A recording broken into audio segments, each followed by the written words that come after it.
Short-term plans are important in helping you to recognize what you need to do each day. I have argued that one of the things that steal a lot of our time is how we misuse the day. If you can maximize getting more from each day, then you are likely to do more. I agree that it is important for you to have wonderful plans that you may have. But if you don't have weekly plans, monthly plans, and annual plans, and short plans, like what do you want to achieve in the next 5 years, then you are likely to be limited in what you want to do.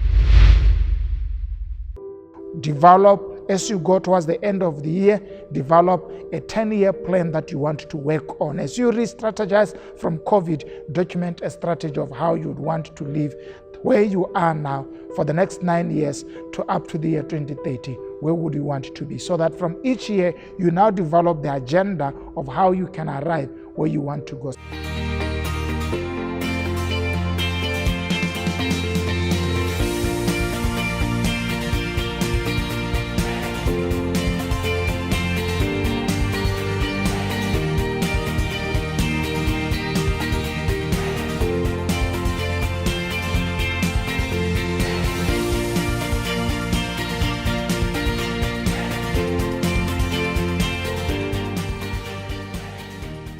Hello and welcome to Expansion Revolution Nuggets. Thank you so much for joining me today.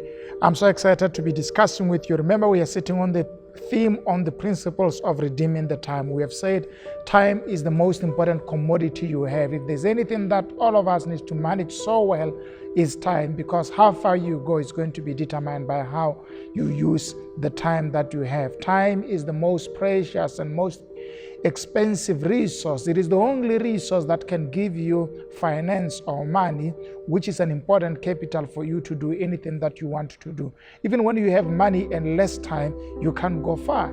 Even when you have all other opportunities open for you, but no time, you can't seize them all. So time is such an important commodity that we have. I was talking when we parted about how to maximize your time, and we have given you the first indicator that we've used is that have short-term plans. Short-term plans are important in helping you to recognize what you need to do each day. I have argued that one of the things that steal a lot of our time is how we misuse the day. If you can maximize getting more from each day, then you are likely to do more.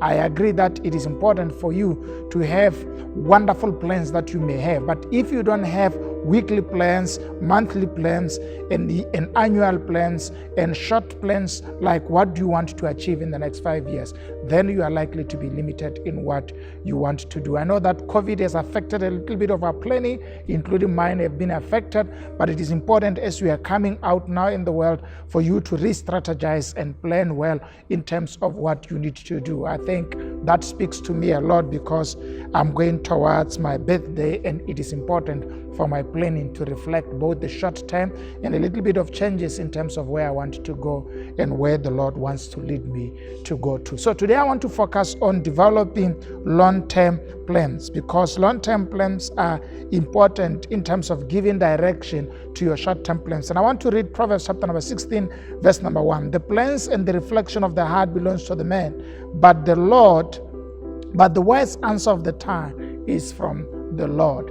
If you read it in King James, it says the preparation of the heart belongs to the man. So planning belongs to us. We have an obligation to plan for our lives. Why? Because God has already planned for our lives. You know what the scripture says? I have plans for you, plans to prosper you, and plans not to harm you, and plans to give you a future.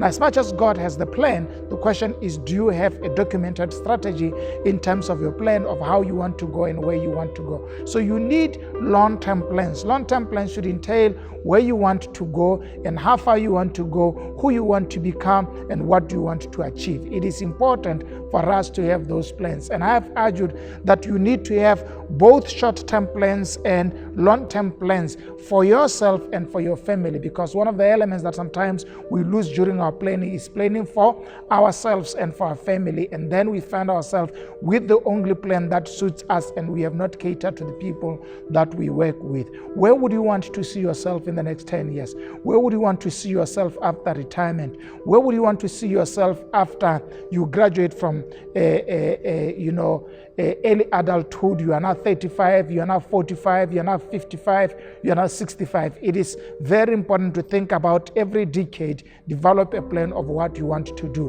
Right now we are in the 21st year of this decade up to 2030. I think for me it is one of those important decade that I need to maximize my time on, to create impact and to change the world and to do great things for myself and for my family.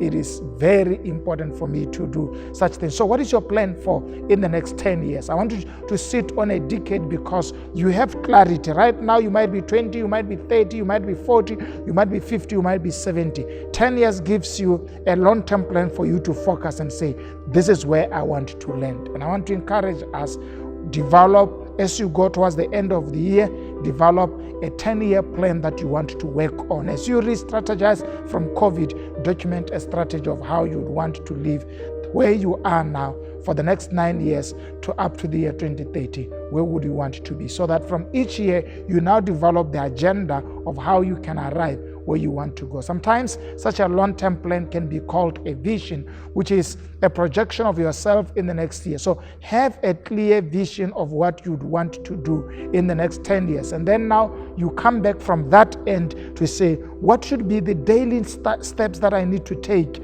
for me to go towards that plan which lies in the 10 years. So it becomes important you project yourself, and then you come back to breaking down that plan that exists in the 10 years to say, what can you do each year and what can you do each month for you to be able to go there? I think it is important. Let's ask God to give us the grace to plan for where we want to go. And I'm challenging you, make a 10-year plan for the next decade, and God will give you grace to match and walk towards that vision. And if you practicalize it, you'll be able to achieve more out of this decade. Thank you so much for joining me. Let's see you next time.